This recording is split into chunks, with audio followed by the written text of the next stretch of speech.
The latest headline is that the U.S. layoffs are soaring past 1.1 million in 2025, which is the highest level since the pandemic and is now eclipsing the total number of job cuts that took place during the subprime crisis back in 2008. So these numbers are validating for people's experiences on the market where you're applying to job after job and just not getting a phone call back. And we're going to break down some of the numbers in even greater detail, look at a few charts to confirm that indeed this is one of the most difficult labor markets, at least in my career, or potentially of all time. So continuing the headline, there's some good and bad. We saw a 71,000 jobs cut, which you would think is not a great number, but it's actually down 53% from October. But that's still pushing the yearly total up 54%. And that's where the concerning trend is 2025 is shaping up to be a very difficult year for layoffs. Now, even though these numbers are better than October, they're actually worse than they were a year ago, where they're up 24% from 57,000 cuts announced a year ago the same month. And they've reached their highest level for this particular month, or month of November, since 2022, which is the height of the pandemic. And what's more concerning is this has marked the 8th time this year that job cuts have been given that were higher than their corresponding month a year ago. So what that means is across the board, there's been more layoffs in 2025 than in 2024. So let's take a look at some of the data, starting with WARN notices. And WARN notices are a government requirement for employers of a certain size who are conducting a certain amount of layoffs to basically publicize that they are going to be having these layoffs before they happen. So in theory, it gives people a chance to be warned so that they can take proactive measures. Now, each state has its own WARN requirements. They usually have a website that you can check out. You might want to do it occasionally to see if your own employer is publishing any notices, give you a heads up whether or not you can expect a layoff to be coming down the pipeline. But as we're seeing here in 2025, certainly is more chaotic than it was in 2024 and probably the second half of 2023. Now you can see obviously there was a lot of WARN notices going out in 2022 when we were at the peak of the layoffs heading into 2023. This is like the tech layoffs that happened, the kind of the second wave. Obviously in 2020 they were off the charts, but you can see how we're starting to see an uptick in WARN activity where it's spiking, going down, spiking, going down, and that's showing me that companies are starting to announce or planning for more layoffs heading into the first part of 2026. So let's pay attention to the initial jobless claims. Obviously, jobless claims right now are staying relatively stable, but as we go forward, when you see more WARN notices, typically you're going to see an adjustment or a tick up in jobless claims because people are going off and filing unemployment. As you can see here on this chart, and you can see how in 2022 and 2023, the black line is increasing steadily as the WARN notices go up. So it's kind of tracking. It's usually the WARN notices are a leading indicator, and the jobless claims tend to follow not too long after.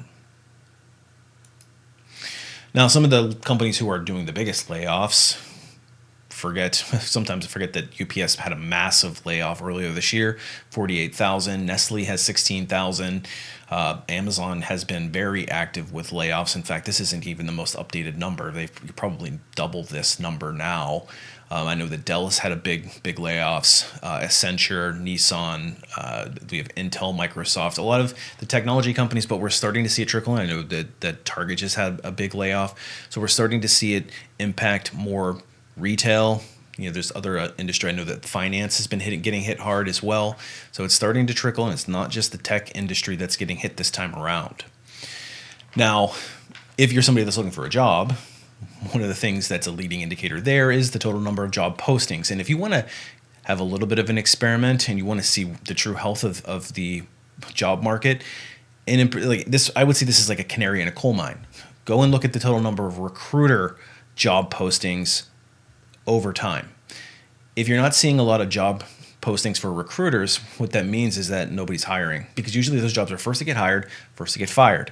So when the economy's booming, you're going to see a lot of recruiter job postings, and you're going to see a lot of recruiters going back to work. But when you see a lot of recruiters, if you're on like LinkedIn or other places where you see them posting saying they're looking for work, and I know that people like to get a chuckle out of it and say, screw the recruiter. But the problem is, if the recruiter's not working, that means they've got no jobs. And if they've got no jobs, that means you're not getting a job. And the data here on Indeed is supporting that. Now, I don't have specific numbers for recruiters, but when we look at the overall job postings, they are certainly in decline over the last 4 years, and they're hitting a low here in 2025. So when we look back to pre-pandemic, we're back to the pre-pandemic levels. We are certainly way off of peak in 2021, heading into 2022.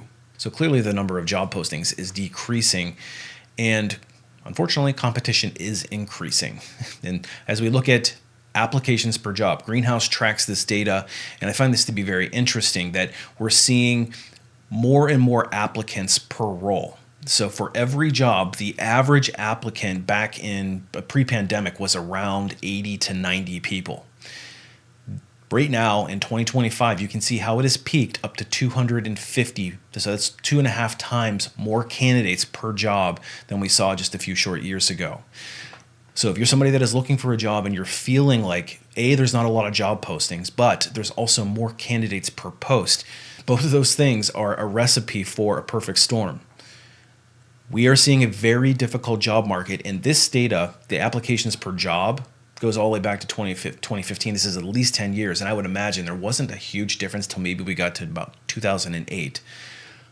But the job market today is decidedly more difficult than it was 5 years ago, 10 years ago, and we are seeing this trend. Now, it's dipping just slightly coming into the beginning part of the end of 2025, but my anticipation is that in 2026, we're going to continue to see a trend of a lot of applicants per role. So pay attention to the canary in the coal mine. If you see recruiters getting hired and you see a lot of recruiter job postings, that means that the economy is doing well. But if you see a lot of recruiters saying that they're out of work and looking for jobs, then that is not a good sign. In fact, look around your organizations. If they start laying off the recruiters in your organization, just know that that means very bad things are coming for the rest of the organization not too long after. So unfortunately, guys, the numbers don't look good, and they're not trending in a positive direction. I'm going to continue to pay attention to this and continue to bring you bite-sized chunks of what's going on in the job market so that you can hopefully use it to your advantage, get a flavor for what's actually going on in the market. And if anything, it's validating people's feelings. But what I don't want you to do is think that you're not valuable, that you're not employable, and that suddenly your skills are completely obsolete. Because the fact of the matter is, you're dealing with a lot more competition, and the numbers are here improving it right in our faces. Do everything in your power to stand out. Be the early applicant. Be the person who is, I know people don't like this, but you have to customize your resume and target it. You have to get in front of the right people with targeted networking, and you have to be consistent about doing this. I know too many people that do it for a couple of weeks, they get tired of it, they kind of rage quit the whole thing, and they revert back to spray and pray and other bad habits. The problem is that you're mucking the waters up for everybody, and you're not helping yourself actually get a job. And so I know that's probably not what most people want to hear, but unfortunately, that is the very best way to get a job right now if you're an active applicant. Of course, the best way is to flip the script, not be an active applicant at all, but rather let those recruiters and those hiring teams come and find you, and that's a much preferable way. But you really need to reclaim control in your career if you want to do that. Check out my free webinar. It's on my website, A Life After Layoff, if you want to learn how to do that to supercharge your career. It is a methodical process that you need to follow, and I break it down in great detail. Again, it's completely free. So alifeafterlayoff.com, you can find it there. Anyway, I hope you found this video to be at least enlightening. I don't know if it's helpful, but at least if it's enlightening for you to see what's going on in the job market, and if nothing else, to validate, yeah, it's not you, it's this really bad job market right now. Appreciate you watching. We'll see you on the next one.